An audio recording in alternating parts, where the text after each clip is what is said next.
जैया नंदलाल मेरो है जोत बंसी जैया नंदलाल मेरो गोविंद मेरो है गोपाल मेरो है गोविंद मेरो है गोपाल मेरो है गोविंद मेरो है गोपाल मेरो है गोविंद मेरो है गोपाल मेरो है।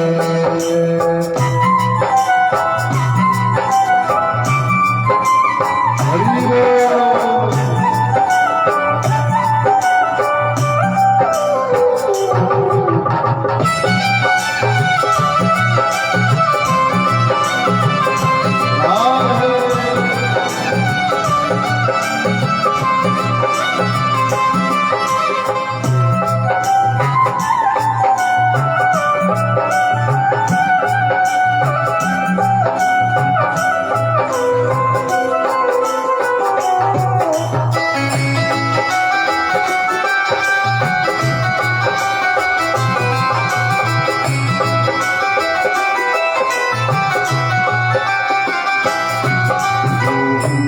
मेरो है गोपाल मेरो है गोविंद मेरो है गोपाल मेरो है गोविंद मेरो है गोपाल मेरो है गोविंद मेरो है गोपाल मेरो है जो तो आके बिहारी नंदलाल मेरो जो तो पाके बिहारी नंदलाल मेरो है जो तो पाके बिहारी नंदलाल मेरो है जो तो पाके बिहारी नंदलाल मेरो है गोविंद मेरो है गोपाल मेरो है गोविंद मेरो है गोपाल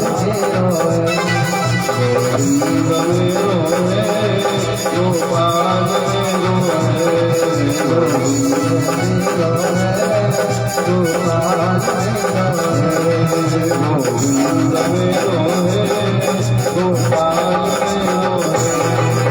गोविंद मेरो है गोपाल मेरो है गोविंद मेरो है गोपाल मेरो है गोविंद मेरो है गोपाल मेरो पूरी गोपाल कृष्ण भगवान की जय हो द्वारिकाधीश की जय हो।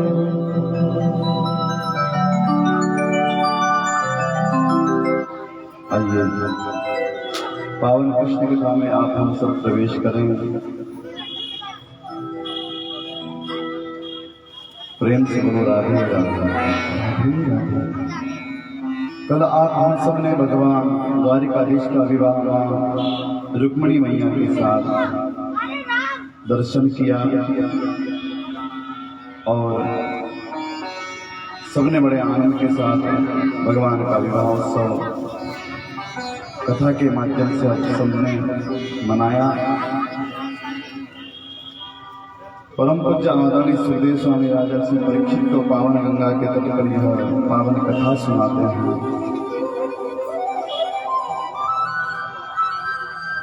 रुक्मिणी का भाई रुक्मी आता है महाराज भगवान से युद्ध करने के लिए। भगवान उसको परास्त करके वहां से भगा देते हैं और बोझ कंटक नाम की नगरी बसाकर वहां निवास करता है। प्रेम से बोलो राधे राधे।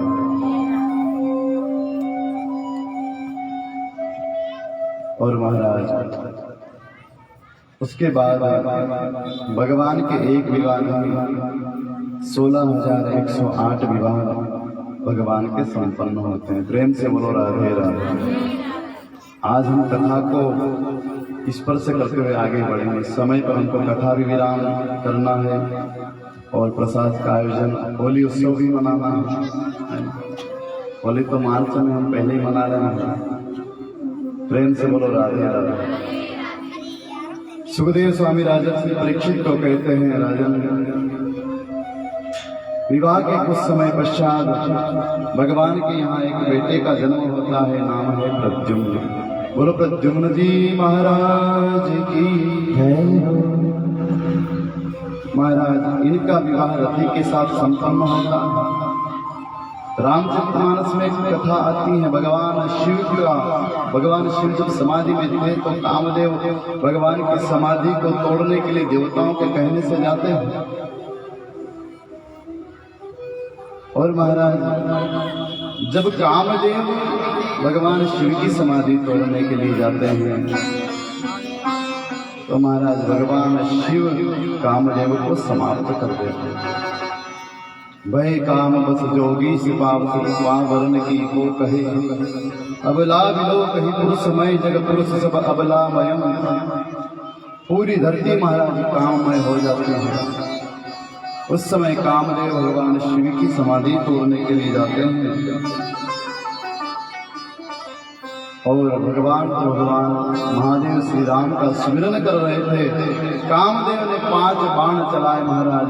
वो बाण जाकर भगवान के हृदय में जैसे ही प्रहार करते हैं, उसी समय भगवान शिव के नेत्र खुलते हैं। जहाँ राम थे वहाँ काम आ गया और भगवान शिव का तीसरा नेत्र खुलता है और कामदेव समाप्त हो जाता है।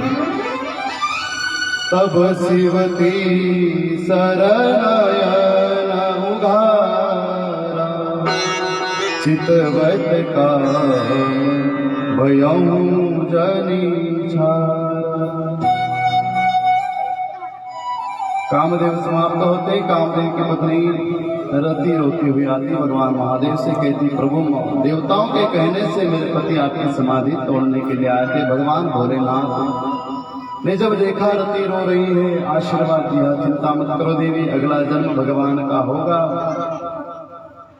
भगवान कृष्ण बनकर जब अवतार लेंगे तब महाराज तुम्हारे जो पति हैं वो तुम्हें प्राप्त हो जाएंगे।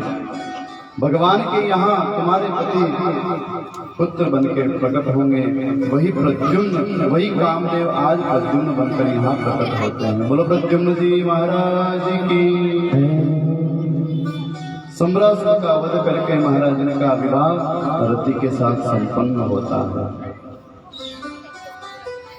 ऐसे महाराज भगवान ग्रस्त। प्रेम से बोलो राधे।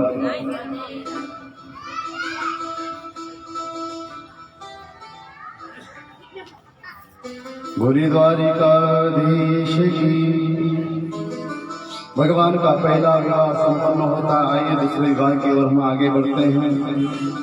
सुखदेव स्वामी वर्णन करते हैं, राजन, एक द्वारिका में एक व्यक्ति निवास करता था जिसका नाम है सत्राजित। आसीन सत्राजित सूर्यो भक्तस्य परमा सखा, पितस्तस्मै मणिप्रादा सूर्य तुष्ट शमंतक। वो भगवान सूर्य की आराधना करता था। एक बार भगवान सूर्य नारायण ने उन्हें एक मणि प्रदान की। वो मणि महाराज 8 बार सोना नित्य प्रतिदिन दिया करती थी। एक दिन वो सत्राजित मणि पहनकर भगवान द्वारिकाधीश की सुधर्मा सभा में प्रवेश करता है। सारे लोग खड़े हो जाते हैं। द्वारिकाधीश ने पूछा, खड़े क्यों हो रहे हो? तब लोगों ने कहा, महाराज ऐसा लग रहा है आज सूर्य नारायण स्वयं चले आ रहे हैं। बोले, सूर्य नहीं, ये तो सत्राजित है। सूर्य नारायण ने से एक मणि दी है। मणि का इतना तेज है कि महाराज मानो सूर्य ही आ रहा है, ऐसा प्रतीत हो रहा है। सत्राजित आता है, सुधर्मा सभा में विराजमान हुआ भगवान के समक्ष। चर्चाएं चल रही थी। उसी समय भगवान ने कहा, सत्राजित एक बात बता। क्या? बोले, आपके पास जो मणि है इसका काम क्या है? बोले, महाराज 8 बार सोना नित्य प्रतिदिन देती है। भगवान ने विनोद ही विनोद में कह दिया, सत्राजित एक काम करो, तुम इतने सोने का करोगे क्या? ये मणि हमारे इसी कोष में जमा कर दो। यहाँ पर जो सोना होगा उससे महाराज हमारी प्रजा का पालन होगा। सुनते ही सत्राजित थोड़ा उदास हो गया। महाराज नहीं, ये मणि मैं नहीं दे सकता हूँ, मैंने तब किया तब से मुझे मणि प्राप्त हुई। और महाराज नाराज होकर सत्राजित वहां से चला जाता है। सत्राजित के जाने के बाद भगवान तो उस बात को भूल गए, लेकिन सत्राजित अपने घर आता है। घर आकर वो मणि को उतार कर रख देता है, रात्रि को विश्राम करता है। प्रातः काल जब सत्राजित उठता है, उससे पहले उसका एक भाई जिसका नाम है प्रसेन, वो उठता है। उसके मन में विचार आया, मेरे भैया तो रोज मणि पहनते हैं, आज मैं खुद इस मणि को पहनकर वन में जाता हूँ। और वो प्रसेन मणि को पहनकर वन में शिकार करने के लिए चला गया। जैसे शिकार करने गया महाराज, वो तो शिकार नहीं कर पाया, उसका खुद का शिकार हो गया। एक शेर आता है, उसको समाप्त कर देता है। जो मणि गले में थी वो शेर के पैरों में फंस जाती है। शेर भागता हुआ जा रहा था। उसी समय महाराज एक जामवंत जी की निगाह पड़ गई। उन्होंने देखा शेर के पैरों में कोई चमकती हुई वस्तु है। महाराज उसी समय उन्होंने उस शेर को मार दिया और वो मणि लेकर अपनी गुफा में प्रवेश कर गए। उस गुफा में उनकी बेटी जामवती विराजमान थी। वो मणि देखी, बड़ी सुंदर लग रही है, मैं अपनी बेटी को देता हूँ। और मणि ले जाकर अपनी बेटी को दे दी। इधर महाराज द्वारिका में घटना घटती है। प्रातः काल जब सत्राजित ने देखा कि मेरा भाई आज कहाँ चला गया और मणि भी दिखाई नहीं दे रही है, उसे लगा चलो कहीं गया होगा, शाम तक आ जाएगा, मणि ले गया। शाम को भी प्रसेन नहीं आता। एक दिन हो गए, 2 दिन हो गए, 3 दिन हो गए, लेकिन प्रसेन जब नहीं आया तब सत्राजित को लगा कि द्वारिकाधीश ने मेरे भाई को मार दिया और मणि अपने पास रख लिया। सत्राजित ने ये बात अपनी पत्नी से कही कि देवी, मुझे लगता है एक बार मैं गया था, द्वारिकाधीश ने मुझसे मणि मांगी थी, मैंने नहीं दी, इसलिए द्वारिकाधीश ने मेरे भाई को मरवा दिया और मणि अपने कोष में जमा कर ली। ऐसा मुझे प्रतीत होता है। महाराज माता तो माता होती है। धीरे धीरे ये बात पूरी द्वारिका में पता लग गया। और जैसे ही द्वारिका में पता लगा, ये बात भगवान के कान तक पहुंच गई कि सत्राजित ने मेरे ऊपर झूठा कलंक लगाया है। मेरे भाई काजल से अगर कोई काला है तो वो होता है कलंक। भगवान ने कहा मैं इस कलंक को मिटाकर रहूंगा। अरे जब मैंने ऐसा कृत्य किया ही ना, और सत्राजित ने मेरे ऊपर आरोप लगाया, मैं इस कलंक को मिटाऊंगा। और महाराज उसी समय 2-4 सैनिकों को लेकर भगवान द्वारिका से बाहर निकल पड़ते, चल पड़े द्वारिकाधीश। उसी वन में, जिस वन में प्रसेन मरा पड़ा था, द्वारिकाधीश जा रहे हैं, देखा तो प्रसेन एक जगह मरा पड़ा है। पास में देखा, उसके पास मणि नहीं है। कुछ दूर देखते हैं तो शेर के पैरों के निशान दिखाई दिए।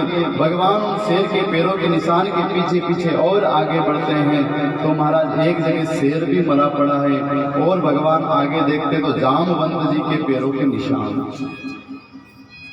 भगवान उन पैरों के निशान के पीछे पीछे आगे बढ़े तो महाराज एक गुफा में प्रवेश कर गए।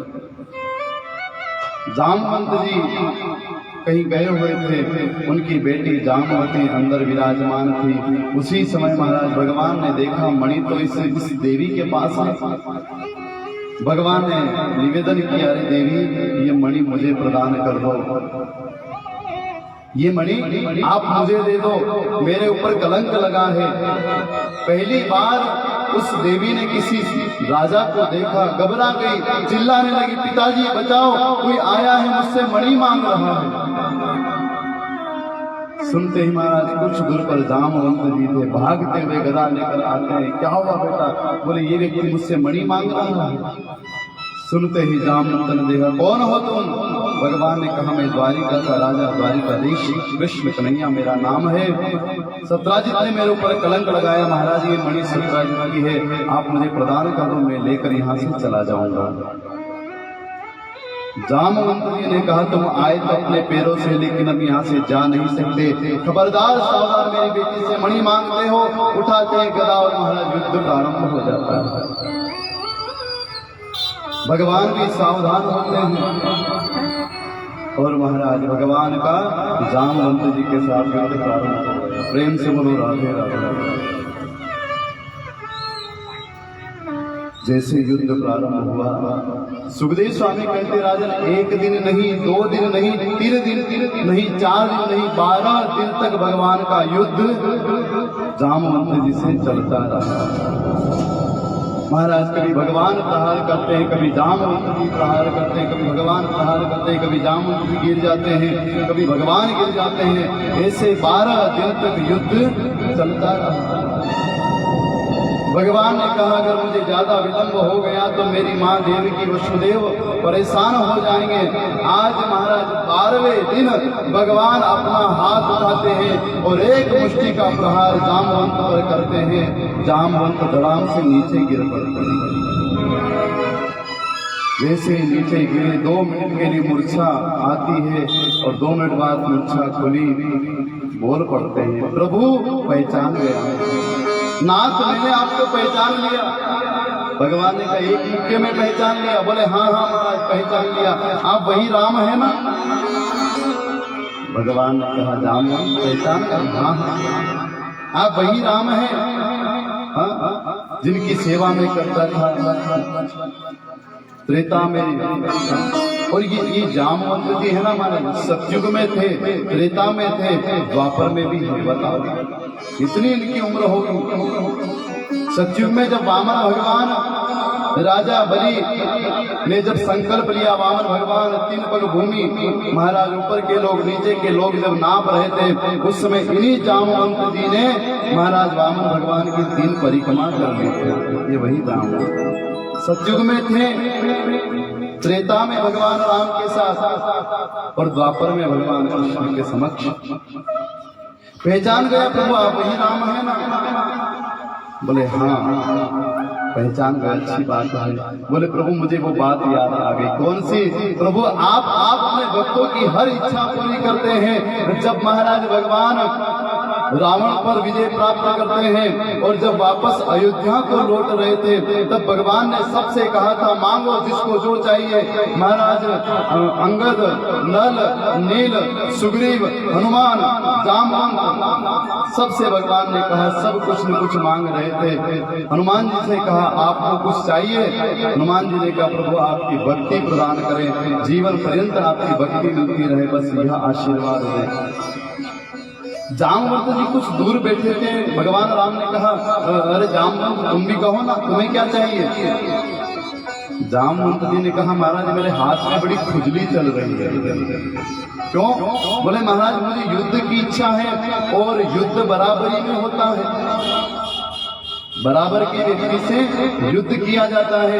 अब मेरे बराबर के एक तो आपके, दूसरा था रावण। अब रावण को आपने मार दिया, बचे आप, तो आप तो मेरे स्वामी हैं और स्वामी और सेवक का युद्ध होता नहीं है। नाथ मेरी तो युद्ध की इच्छा है। भगवान ने कहा जामवंत चिंता मत करो, मैं भक्तों की इच्छा पूर्ण करने के लिए धरातल पर आता हूँ। तुम्हारे मन में मुझसे युद्ध करने की इच्छा है, इस जन्म में तो नहीं, जब मैं अगला जन्म लूंगा, जब मैं कृष्ण बनूंगा, उस समय मैं तुम्हारे साथ युद्ध करूंगा, तुम्हारी ये इच्छा भी मैं पूरी करूंगा। और आज भगवान ने जामवंत जी की इच्छा भी पूरी करी। महाराज प्रेम से बोलो राधे। जामवंत जी प्रसन्न होते, भगवान को सुंदर जलपान कराते हैं। पहले युद्ध किया और अब जलपान करा रहे हैं। जलपान करवाया, प्रणाम किया, प्रभु आदेश करिए, क्या आदेश है मेरे लिए?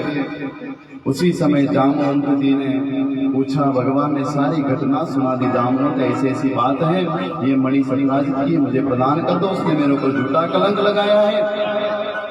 जामवंत जी कहते महाराज अगर बेटी को कुछ दे दिया जाता है ना तो वापस लिया नहीं जाता है। मैंने ये मणि अपनी बेटी जामवती को दे दी, इसलिए मैं मणि तो नहीं दे सकता हूँ। मणि के साथ मैं अपनी बेटी को आपके साथ भेज देता हूँ, सौंप देता हूँ।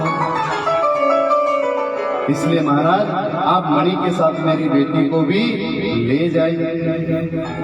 इतना सुनते ही भगवान ने कहा चलो देवी।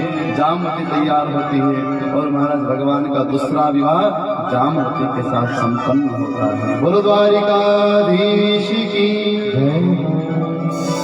द्वारिका में आकर भगवान रुक्मणी से महाराज जामवती को मिलवाया और इधर भगवान वापस समस्त द्वारिका वासियों को बुलाते हैं। सबके सामने वो जो मणि थी सत्राजित को लौटा दी और कहा सत्राजित ये मणि मैंने नहीं चुराई थी। सारी बात जब बताई सत्राजित के नेत्रों से आंसू आ गए। प्रभु मुझे क्षमा कर दे, मुझसे भूल हो गई, अब ये मणि मैं आपको वापस प्रदान करता हूँ। भगवान कहते मुझे मणि नहीं चाहिए।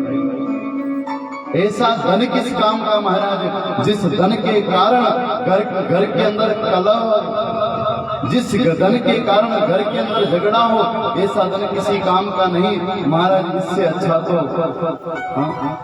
वो धन हमारे पास आई। बहुत सारे लोग लगे रहते हाय धन हाय धन हाय धन।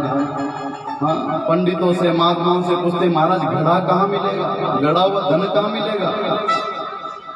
अरे प्यारे वो धन काम आने वाला नहीं है। सच्चा धन राधा नाम का धन है, सच्चा नाम राम नाम का धन है। प्यारे जीवन में ये धन जिसके पास आ जाता है उसके जीवन में उस धन की कोई कामना नहीं रहती, उस धन का कोई महत्व नहीं है इस धन के सामने। ऐसा धन कमाओ प्यारे। धन धन करते एक दिन निधन हो जाता है और हमारा धन यहीं पड़ा रह जाता है और हम प्रेम से बोलो राधे राधे। भगवान ने कहा ऐसा धन मुझे नहीं चाहिए, मणि को ले जाओ। सत्राजित ने कहा मैंने प्रभु पर कलंक लगाया है, अब महाराज दुनिया के लोग मुझे गालियां देंगे, इसलिए मैं भगवान से कोई संबंध बना लेता हूँ। इनसे संबंध बन गया तो मुझे गालियां नहीं सुनना पड़ेगी। उसी समय महाराज सत्राजित की एक बेटी थी, नाम है सत्यभामा। सत्राजित ने कहा प्रभु आप मणि स्वीकार नहीं करते पर आप मेरी बेटी को स्वीकार कर लीजिए। और महाराज भगवान का तीसरा विवाह सत्यभामा के साथ संपन्न होता है। बोलो द्वारिकाधीश की। कितने विवाह हो गए भगवान के? कितने हुए? कौन कौन से? बस 3 विवाह भगवान के होते। पहला रुक्मिणी के साथ कल आप हम सबने मनाया, दूसरा जामवती के साथ और तीसरा सत्यभामा के साथ। एक दिन भगवान द्वारिकाधीश भ्रमण करने के लिए अर्जुन को लेकर रथ में बैठकर घूमने के लिए निकलते हैं। जैसे ही भ्रमण कर रहे थे उसी समय कालिंदी यमुना में महाराज बैठकर एक देवी भगवान का भजन कर रही थी। ओम नमो भगवते वासुदेवाय, ओम नमो भगवते वासुदेवाय। उसी समय भगवान ने अर्जुन से कहा अर्जुन ये नदी के अंदर कौन मेरा नाम ले रहा है, कौन मुझे पुकार रहा है, जाकर देख कर आओ। अर्जुन जाते हैं और उस देवी को देखकर कहा अरे देवी आप कौन हैं? बोले महाराज मैं कालिंदी हूँ, क्या चाहती हो? बोले मैं द्वारिकाधीश को पति रूप में प्राप्त करना चाहती हूँ, इसलिए यहाँ बैठकर तप कर रही हूँ। अर्जुन ने दूर से ही आवाज लगाई महाराज ये भी आपको चाहती है, क्या करें? बोले लेकर आ जाओ। और महाराज कालिंदी आती हैं और भगवान का चौथा विवाह कालिंदी के साथ संपन्न होता है। बोलो द्वारिकाधीश की। और महाराज इस प्रकार भगवान के 4 विवाह संपन्न हुए।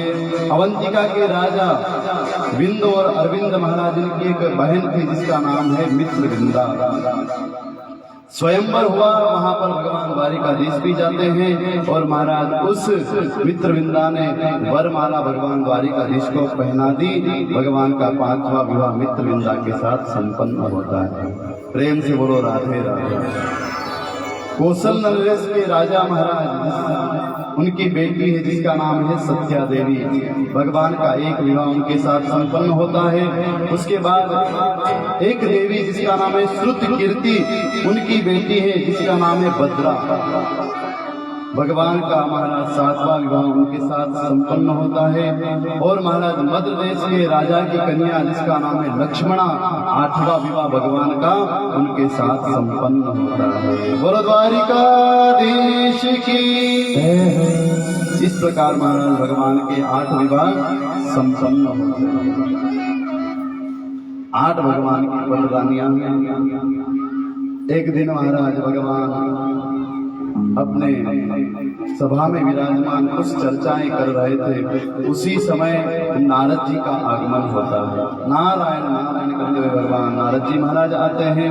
द्वारिकाधीश ने नारद जी महाराज का स्वागत किया। अरे महाराज बड़े दिनों बाद आना हुआ, कैसे आना हुआ, क्या बात है? उसी समय नारद जी ने कहा, प्रभु एक निवेदन करने के लिए मैं आया हूं।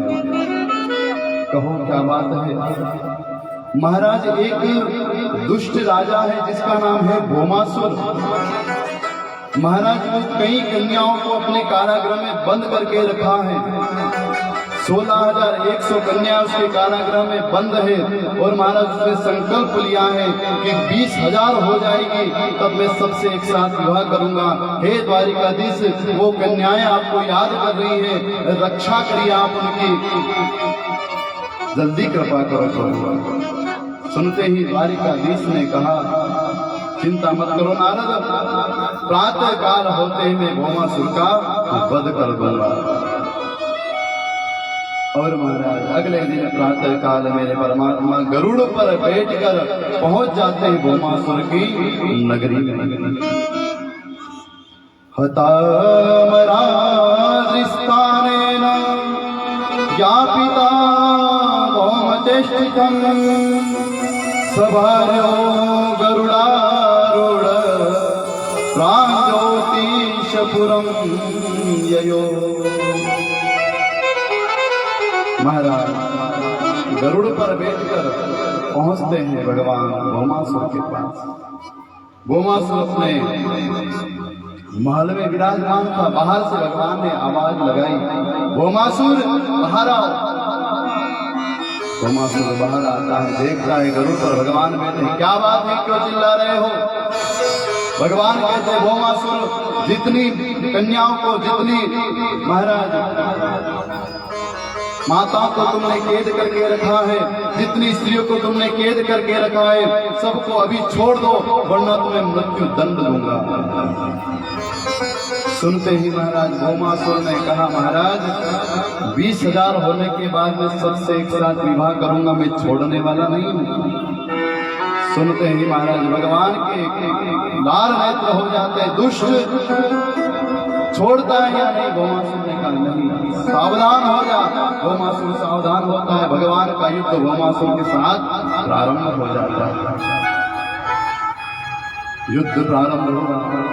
उसी समय महाराज भगवान ज्यादा विलंब नहीं करते, उठाते अपना सुदर्शन चक्र का आह्वान करते हैं। और महाराज जैसे सुदर्शन चक्र आता है, महाराज भगवान इशारा करते, जाओ इस दुष्ट का वध कर दो। सुदर्शन चक्र जाता है और भौमासुर का वध कर देता है। बोलो द्वारिकाधीश की। भौमासुर का वध हुआ। भगवान ने सारी रानियों को, सारी कन्याओं को, सारी स्त्रियों को कारागार से मुक्त किया। जैसे सारी स्त्रियां बाहर आती, कन्याएं बाहर आती हैं, भगवान कहते हैं, भगवान को प्रणाम किया और भगवान ने सबको आशीर्वाद दिया। सारी कन्या हाथ जोड़कर खड़ी हैं। भगवान ने कहा, देवियों अब मैंने तुम्हें मुक्त कर दिया, अब सब अपने अपने घर चली जाओ। सुनते ही महाराज सारी कन्याएं, सारी स्त्रियां सर झुकाकर खड़ी हो गई। भगवान ने कहा, क्या बात है, घर क्यों नहीं जाती हो? दुनिया के लोग कहते, भगवान ने 16,108 विवाह किए, हम 2-4 कर ले, क्या फर्क पड़ता है? फर्क पड़ता है साहब। अरे भगवान की सिचुएशन समझो, भगवान ने क्यों ऐसा किया? हाँ, भगवान ने किया कर लो। अरे जरा जरा आध्या उसमें उतर कर तो देखो, भगवान ने किस कारण से क्यों ऐसा कर्म किया, ऐसा कार्य क्यों किया, क्यों महाराज 16,100 रानियों के साथ भगवान ने विवाह किया? उसका एक कारण था। आज महाराज भगवान ने कहा देवियों तुम अपने अपने घर चली जाओ, देवियों ने मना कर दिया। तब भगवान को पता लगा क्या करूं। उसी समय भगवान समझ गए इन देवियों के पास कोई ऑप्शन नहीं है।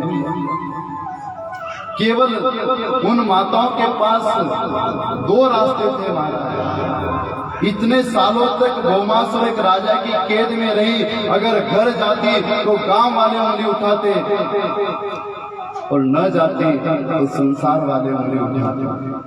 क्या करती? या तो महाराज कहीं डूबकर मर जाती या फिर महाराज गलत रास्ते पर उतर जाते। दो ही रास्ते, या तो कहीं डूबकर मर जाना या महाराज कोई गलत मार्ग पर उतर जाती। उसके अलावा तीसरा रास्ता उन देवियों के पास नहीं था। घर जाती तो घर के ही लोग कहते इतने सालों तक तो एक राजा के वहां नहीं, और घर आ गई दुनिया के लोग, अरे जो माँ सीता को नहीं छोड़ सकते वो उनको कैसे छोड़ देते। हम महाराज जो भगवान ने किया वो कर ले। अरे जरा समझो तो सही, परमात्मा ने क्यों किया, क्या कारण था। भगवान जानते हैं कि जिस दुनिया के लोगों ने, जिन दुनिया के लोगों ने मेरी सीता को नहीं छोड़ा वो इन स्त्रियों को कैसे छोड़ देंगे। आज भगवान ने कहा देवियों घर चली जाओ, सबने मना कर दिया, नाथ हम नहीं जाएंगे, हम तो आपको प्राप्त करना चाहती हैं। और जीवन का प्यारे अंतिम दिवस की कथा, विश्राम दिवस की कथा है। इस मंत्र को आप अपने साथ लेकर जाना। जीवन तभी सार्थक है, जीवन महाराज ये मानव तन तभी सार्थक है जब हमारे मुख से प्रभु का नाम जीवन पर्यंत बना रहे, हर समय हर घड़ी परमात्मा की याद आती रहे, उसी का जीवन धन्य है। नहीं तो महाराज मानव तन पाकर हम कुछ न कर पाएगा। धन कमाया, परिवार में रहे और क्या किया हमने। कोई हमसे पूछ ले, वास्तव में हृदय पर हाथ रखकर पूछो कि हमने जीवन में किया क्या है। सुबह उठते हैं, नाना धोना किया और महाराज धन कमाने चले गए, रात को आए महाराज कामियों की तरह सो जाते हैं, फिर सुबह उठते हैं, फिर नहा धोकर वापस कमाते हैं, शाम को वापस आते हैं, फिर सो जाते हैं। इसके अलावा हमने किया क्या है। कभी हमारे दिल पर हाथ रखकर पूछो, कभी हमने हृदय से भगवान का भजन किया। अरे जब जब दुख आया तब उस परमात्मा को बुलाया।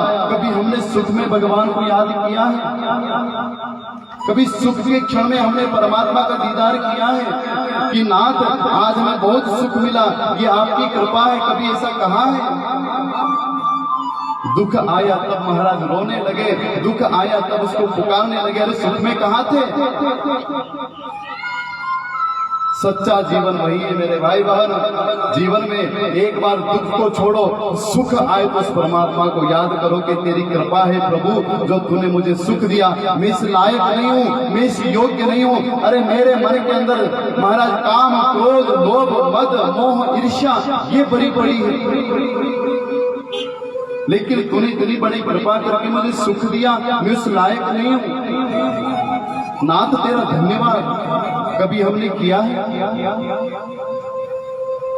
मेरे भाई बहन जीवन में जब भी सुख आए उस परमात्मा को कहना, प्रभु आपका बहुत बहुत धन्यवाद। मैं इस लायक नहीं हूँ, मैं इस योग्य नहीं हूँ, आपने क्या सोचकर मुझे सुख दे दिया। एक दिन कथा आई थी कुंती की, उसने हाथ फैलाकर यही मांगा, विपदः सन्तु नः सत्वद तत्र तत्र जगत गुरु भगवतो। हे भगवान, हे परब्रह्म, हे परपिता परमात्मा, मेरे जीवन में तू दुख डाल दे, क्योंकि वासुर पर पत्थर पड़ो जो राम हृदय से जाए, और बलिहारी इस दुख की जो पल पल नाम रटाए। ऐसा दुख हमें कबूल है जिससे प्रभु तेरी याद बनी रहे। हनुमान जी महाराज भी कहते हैं, कौन मंत्र विपत्ति प्रभु सोई, जब तब सुमिरन भजन न होई। प्यारे जीवन में हमें मानव तन किस लिए मिला है। अपने हृदय पे हाथ रखकर कभी भगवान के सामने बैठना, सुबह से शाम, रात के जब समय सोने से पहले एक बार अपने आप के अंदर जाकर देखना कि आज हमने किसी का दिल तो नहीं दुखाया, आज कभी हमने किसी को परेशान तो नहीं किया, हमारे कारण किसी के नेत्रों से आंसू तो नहीं आ गए। कभी ये सोचो, भगवान ने किया हम भी कर ले। मेरे भाई बहन स्थिति देखो यहाँ क्या है। भगवान ने कहा देवियों क्या इच्छा है तुम्हारी? प्रभु अब हम घर नहीं जा सकती हैं, अब हमारे पास तो एक ही उपाय, हम सब मर जाती हैं। भगवान ने कहा नहीं, मेरे होते हुए आप नहीं मर सकती, जिसका कोई नहीं है उसका द्वारिकाधीश है। चलो मेरे साथ, आज मेरे भगवान सारी महाराज स्त्रियों को लेकर आते हैं द्वारिका में। जैसे ही द्वारिका में प्रस्थान करते हैं उसी समय कुछ सैनिक दूर से देखते हैं, ओहो भगवान तो आज बहुत बड़ी बारात लेकर आ रहे हैं। भागते हुए रुक्मिणी से कहा महारानी की जय हो। रुक्मिणी ने कहा तो क्या बात है? उसी समय सैनिकों ने कहा महाराज आज द्वारिकाधीश पूरी बारात लेकर आ रहे हैं। रुक्मिणी ने कहा क्या? बोले हाँ देवी। रुक्मिणी भागती हुई बाहर आकर देखती है तो अभी तो महाराज, प्रेम से बोलो राधे राधे, अभी तक भगवान एक एक स्त्री को लेकर आते थे, लेकिन अब तो 16,100 को लेकर भगवान चले आ रहे हैं। झूमते हुए नाचते हुए सभी आ रहे हैं। रुक्मिणी ने एक से पूछा जाकर पूछो कौन है? एक सैनिक जाकर पूछता है महाराज ये सब? बोले वही बताऊंगा रुक्मिणी के सामने। और महाराज उसी समय भगवान द्वार पर आते हैं। प्रेम से बोलो राधे राधे। जैसे द्वार पर आए रुक्मिणी ने दरवाजा रोक दिया। महाराज ये सब कौन है? भगवान कहते पास में आओ। रुक्मिणी पास में आती है और भगवान कान में कहते हैं रुक्मिणी ये सब तुम्हारी सौतन है। कौन है? तुम्हारी सौतन है। जल्दी से पूजा की थाली लेकर आओ, माला लेकर आओ और जल का लोटा लेकर आओ, इन सभी की आरती उतारो। रुक्मिणी ने सर पकड़ लिया, तुम्हारा राम भला करे। इन सबको लेकर कहां से आई? ये सब कहां मिल गई? भगवान कहते हैं मैं किसी को नहीं मिलता, ये सब मुझे मिल गई। मैं जहां जाता हूं वहां अब क्या करता? सुनते ही महाराज रुक्मिणी कौन है? महाराज कोई साधारण स्त्री नहीं है, स्वयं लक्ष्मी है, भगवान की हर लीला को जानती है, किंतु परंतु नहीं किया, कोई प्रश्नवाचक चिन्ह खड़ा नहीं करती है, भागती हुई जाती है, पूजा की थाली उठाई और लेकर सबकी आरती उतारती है। और महाराज सबको निवेदन किया आओ द्वारिका में, द्वारिकाधीश की नगरी में, द्वारिका में आप सबका स्वागत है, पधारो। और सारी माताएं, सारी स्त्रियां महाराज भगवान द्वारिकाधीश के वहां निवास करती हैं। सुखदेव स्वामी कहते राजन इस प्रकार भगवान के 16,108 विवाह संपन्न होते हैं। बोलो द्वारिकाधीश की। 16,108 विवाह संपन्न हुए। समय के साथ भगवान के यहाँ महाराज 10-10 बेटा और एक बेटियां उत्पन्न होती है। अब महाराज गुणा भाग जो भी आप लगा लेना, 16,108 रानियां हैं, 10-10 बेटा एक बेटी है, कितने हो ये आप समझ लेना। इतना भरा पूरा भगवान का परिवार और भगवान सबके साथ सुंदर जीवन व्यतीत करते हैं। भगवान सबके साथ निवास करते हैं। और एक बड़ी विचित्र बात है, भगवान का इतना बड़ा परिवार है लेकिन भगवान के मुख पर कभी उदासी नहीं है, कभी उदास नहीं है। मेरा परमात्मा सदैव मुस्कुरा रहा है। महाराज यहाँ एक तो नहीं संभाल पाता है व्यक्ति, एक से भी हार जाता है। परमात्मा 16,108 रानियों के साथ रहते हैं फिर भी मुस्कुरा रहे हैं। भगवान के जीवन में कभी झगड़ा नाम है ही नहीं। नारद जी परीक्षा लेने के लिए पहुंचते हैं ना, तो नारद जी को भी हर घर में मेरे भगवान दिखाई देते हैं, हर कक्ष में हर देवी के पास मेरे भगवान दिखाई देते हैं। नारद जी भी आश्चर्य में पड़ जाते हैं। 10-10 बेटा, एक एक बेटी, धीरे धीरे बेटे बड़े होते हैं। समय समय पर भगवान उनको ज्ञान देते हैं। प्रेम से बोलो राधे राधे। और सारी महाराज स्त्रियां भगवान की हर इच्छा को पूर्ण करती है। भगवान के कहने से पहले वो काम करती है। मोहन से दिल क्यों लगाया है, ये मैं जानूं या हो जाने। ओ मोहन से दिल क्यों लगाया है, ये मैं जानूं या हो जाने। मोहन से दिल क्यों लगाया है, ये मैं जानूं या हो जाने। ये मैं जानूं या हो जाने, जानूं या हो जाने, जानूं या हो जाने, मैं जानूं या हो जाने। छलिया से दिल क्यों लगाया, ये मैं जानूं या हो जाने।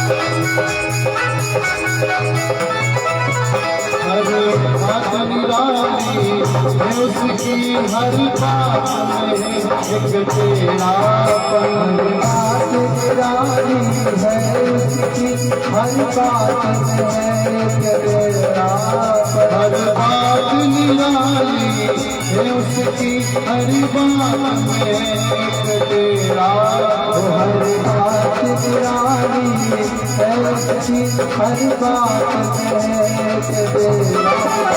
तेरे पर राधे दिल जो आया है, ये हो जाए। मोहन से दिल क्यों लगाया है,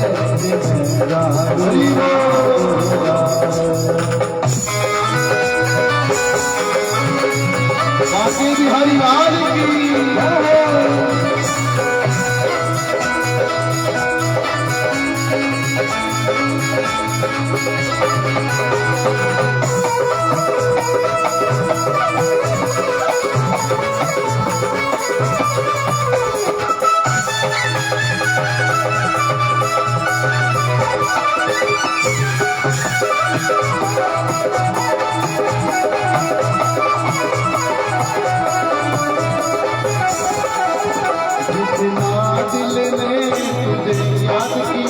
उतना जग ने बदनाम किया, उतना दिल ने तुझे याद किया, उतना जग ने बदनाम किया।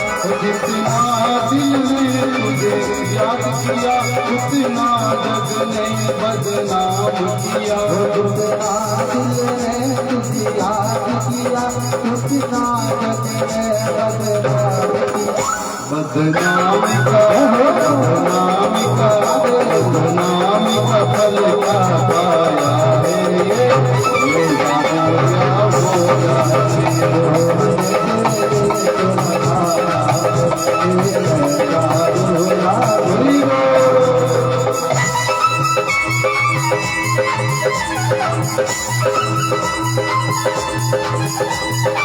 मस्ती के साथ झूमते हुए चली आई राधा रानी की।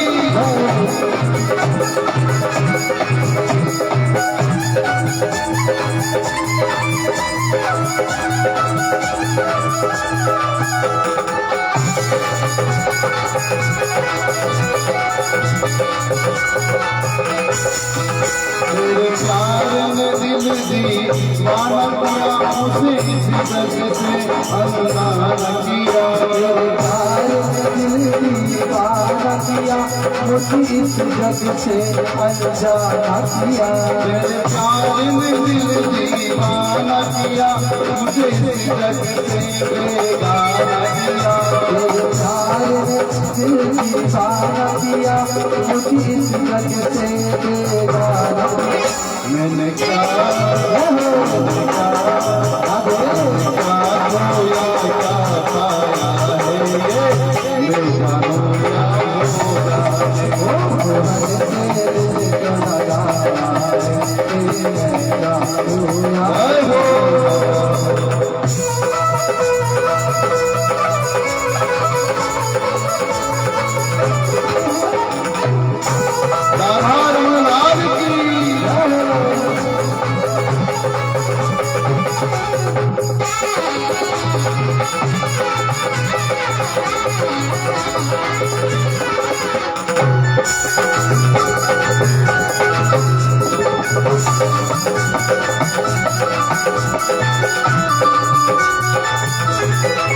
मिलता भी है वो, मिलता भी नहीं, मिलता भी है वो, मिलता भी नहीं, नजरों से मेरी हटता भी नहीं।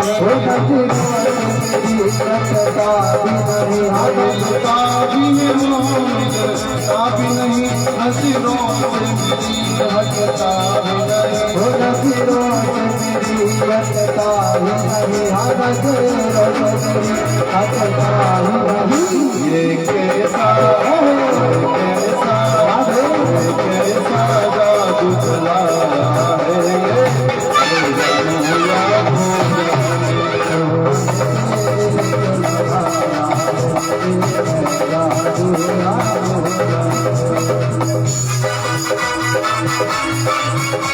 जानूं या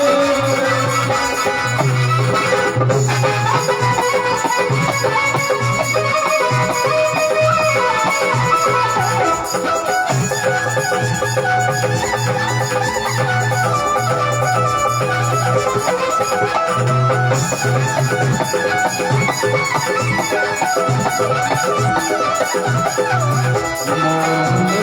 दिल तू लगाया है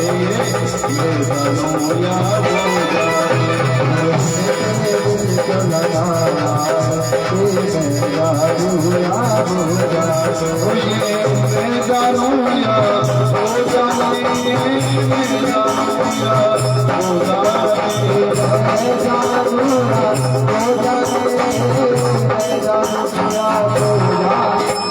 उठाइए अपने हाथ को और भगवान से कहे, उछलिया से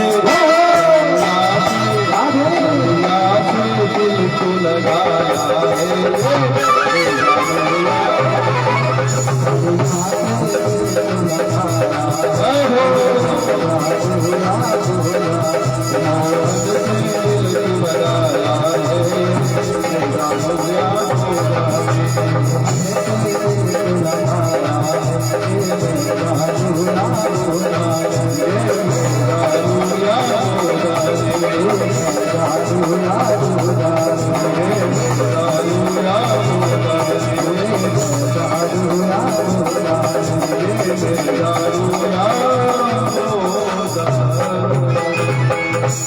बोलवा के बिहारी लाल की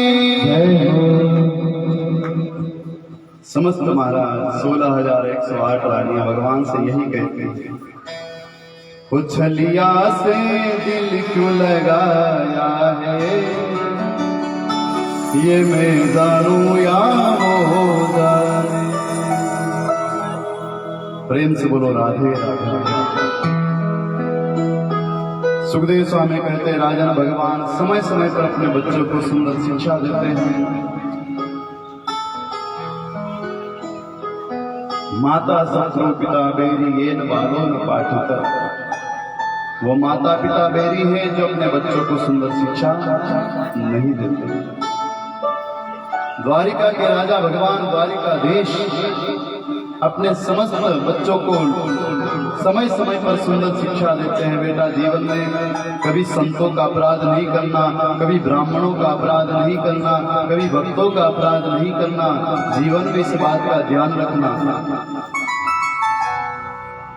लेकिन महाराज जब बच्चे बड़े हो जाते हैं ना तो वो अपने माता पिता को छोटा समझने लगते हैं। जब बच्चे बड़े हो जाते हैं तो माता पिता को छोटा समझने लगते, इनको कुछ आता जाता नहीं, बूढ़े हो गए, बुद्धि खराब हो गई। पर मेरे भाई बहन ध्यान रखो, उनका जीवन एक बार उठाकर देखो, पढ़कर देखो कि उन्होंने क्या क्या हमारे लिए किया। इतने बड़े महाराज आज परब्रह्म परमपिता परमात्मा संकल्प मात्र से सब कुछ कर सकते हैं, वो भी आज अपने पुत्रों को, अपने बेटों को सुंदर शिक्षा देते हैं। भगवान एक बार अपने समस्त पुत्रों को लेकर वन में बैठकर सुंदर शिक्षा दे रहे थे और उसके बाद स्वयं बैठकर ध्यान में चले गए। उसी समय सारे बच्चे इधर उधर घूम रहे थे। ध्यान देना, घूमते घूमते एक बड़ा सा कुआं दिखाई दिया। सारे बच्चे कुएं के पास जाते हैं, पानी पीने के लिए जैसे अंदर देखते हैं तो अंदर महाराज बहुत बड़ा गिरगिट पड़ा है, बहुत विशाल गिरगिट। कभी देखा नहीं इतना बड़ा गिरगिट उस पानी के अंदर भागते